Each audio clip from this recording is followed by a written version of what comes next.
ఈ సంవత్సరం రథసప్తమి 4వ తారీఖు 5వ తారీఖు అని చాలామంది డౌట్ పడుతున్నారండి. అయితే నేను పెద్దలను అడిగి తెలుసుకున్నాను. ఈ సంవత్సరం రథసప్తమి ఫిబ్రవరి 4 మంగళవారం ఉదయం 7:56 నుంచి వస్తుందండి. బుధవారం పొద్దున్నే 6:30కే వెళ్ళిపోతుందనమాట సప్తమి. అందుకని చెప్పేసి మనం మంగళవారమే రథసప్తమి స్నానము పూజ అవి చేసుకోవాలి. స్నానం ఏమో 4:30 నుంచి 6:40 మధ్యలో చేస్తే చాలా మంచిదని చెప్పారు. అలాగే ఉదయం పూజ ఏమో మనం 8:10 నుంచి 8:51 లోపు చేసుకోవాలట, అంటే స్టార్ట్ చేయాలి.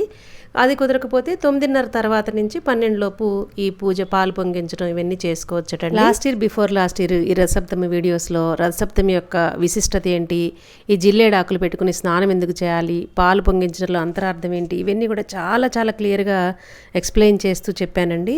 ఎవరికైనా కావాలనుకుంటే మన వీడియోస్ అన్నీ ఒకసారి చూసి మీకు నచ్చితేనే మన ఛానల్ని సబ్స్క్రైబ్ చేసుకోండి, మన ఛానల్ని ఫాలో అవుతూ ఉండండి. Thank you for watching.